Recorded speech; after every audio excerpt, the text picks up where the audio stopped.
దేశానికి సంబంధించి కీలకమైనటువంటి అంశం ఏదైతే తాజాగా జరుగుతున్నటువంటిది విద్యాలయాలు. ఇప్పటిదాకా మన వాళ్ళందరూ ఇతర దేశాలకు యూనివర్సిటీలకు ఎందుకు పోతున్నారంటే, ఒకటి అక్కడ చదువు కోసమే మాత్రమే వెళ్ళేవాళ్ళు 10-20%, 70-80% మంది చదువు పేరుతో కొంత ఖర్చు పెట్టుకుని, అంటే కొంత ఇన్వెస్ట్ చేసి అక్కడికి పోతే అక్కడ ఏదో ఒక పనులు చేసుకుని బతచ్చు, తద్వారా కొంత డాలర్లో డబ్బులు సంపాదించుకోవచ్చు. అంటే చదువుల మీద అయ్యే ఎక్స్పెండిచర్ని తామే చెల్లించవచ్చు.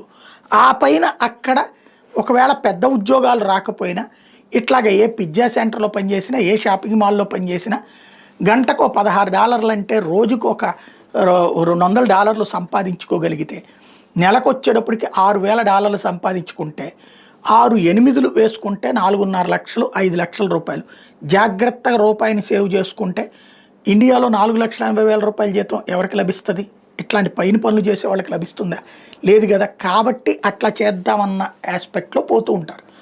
ఇప్పుడు అక్కడ అవకాశాలు పోయినాయి. ఈ మన వాళ్ళ ఆలోచన పసిగట్టి అమెరికా కావచ్చు, బ్రిటన్ కావచ్చు, కెనడా కావచ్చు అనేక రిస్ట్రిక్షన్స్ పెట్టడం నేపథ్యంలో క్రమంగా సెక్యూరిటీ లేనప్పుడు వెళ్ళడం మానేశారు. ఇప్పుడు ప్రతిష్టాత్మక విశ్వవిద్యాలయాల్ని ఇండియాలోనే పెట్టమని ఇండియన్ ప్రభుత్వం చెప్తోంది.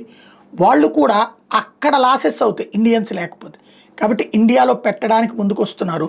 గురుగావ్లో ఇప్పుడు అట్లాంటి యూనివర్సిటీ అన్నటువంటిది తాజాగా రన్నింగ్లోకి రావడం అన్నటువంటిది కీలకమైనటువంటిది. యూనివర్సిటీ ఆఫ్ సౌతాంప్టన్కి సంబంధించినటువంటిది ఇప్పుడు రన్నింగ్లోకి వచ్చింది. మిగతా యూనివర్సిటీలు కూడా, ఈవెన్ మనకి బాబు గారు కూడా అమరావతిలో అంతర్జాతీయ యూనివర్సిటీలు అంటున్నారు కదా, ఒక మంచి అవకాశం ఏమన్నా మన తలుపు తడద్దేమో చూడాలి.